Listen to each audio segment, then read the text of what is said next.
Factoring out a GCF is next.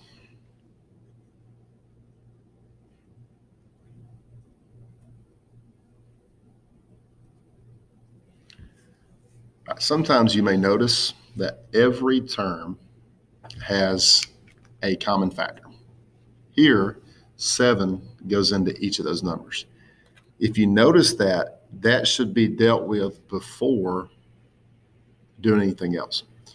So what we do is we undistribute, which is not a common term, but to do the opposite of the distributive property is equivalent to taking out a GCF.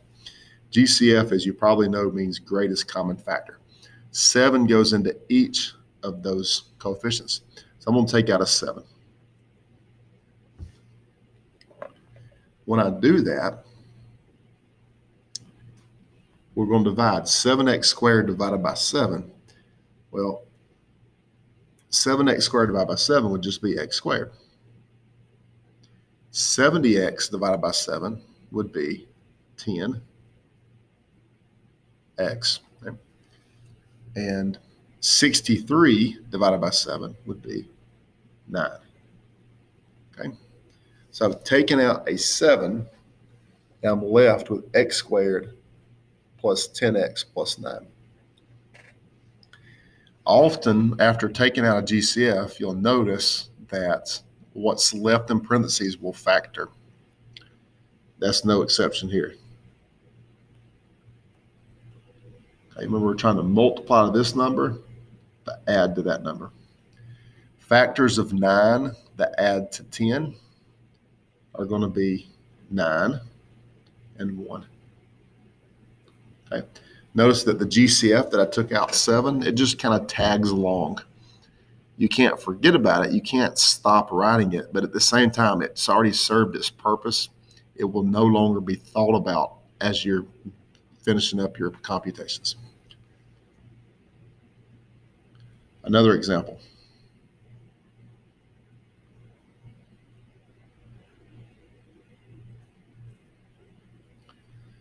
Okay, 8x cubed minus 72x.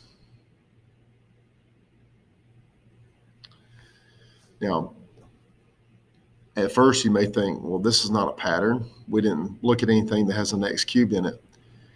But if you look at the numbers 8 and 72, the largest number that goes into both 8 and 72 would be 8. So go ahead and, like the 7 before, go ahead and take that out.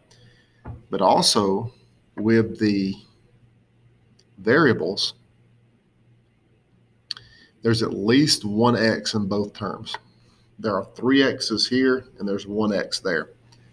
So you take as many as you can, but every term has to give the same amount. Because every term has to give the same amount, this term can only give 1. We can't take 3 away from this term. You can from this one, but not from this one. And the only way it can come out is if it comes from both terms. So it really simplifies to this. Look at all your powers and you take out the smallest power. The smallest power would be x to the first. Now we divide. 8 divided by 8 is 1. And usually you don't have to write ones. Only if they stand alone do you have to write 1. So I'm not going to worry about writing 1.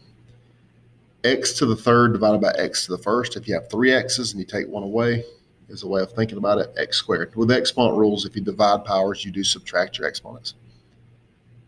72 divided by 8 is 9. And the only x it had was taken away. So you divide both of those by x. Okay, so we have 8x. And what I'm doing here is I'm setting myself up to factor again. As I said, often after you take out a GCF, what remains in parentheses will factor again.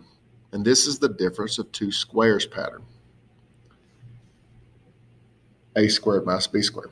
The square root of x squared is x.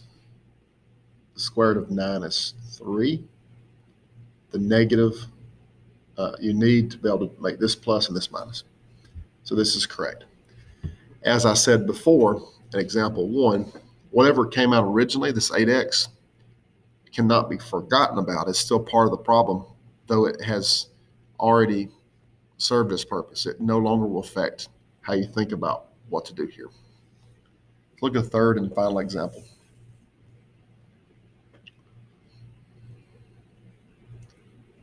Go right here. Actually, I'm going to just erase this. It'd be better.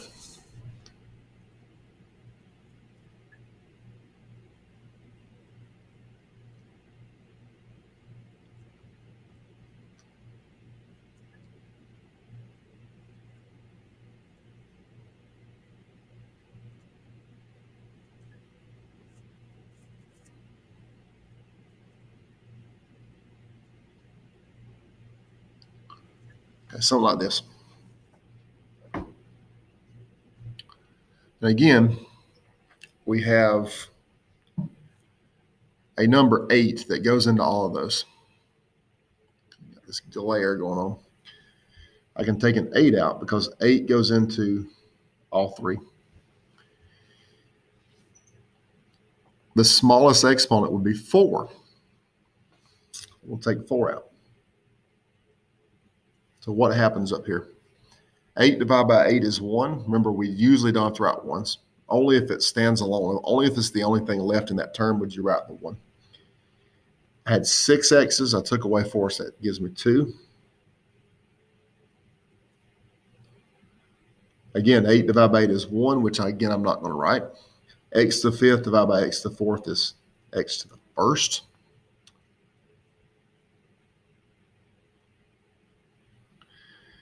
(48) divided by 8 is 6. X to the 4th, I took away all 4 x's, so all it is 6 there. The 8x to the 4th is now just going to tag along. And I'm going to factor this part.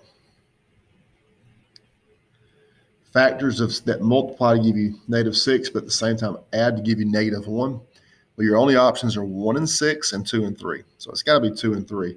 Remember, a good rule of thumb, though it's not absolutely necessary, is to write the larger number first, regardless of sign, and then the smaller number, and to know that the larger number must match this sign. And then you have to think about this sign. This one's not necessarily going to drop. And matter of fact, here it does not. It would be positive because -3 times 2 is -6. -3 plus 2 is -1.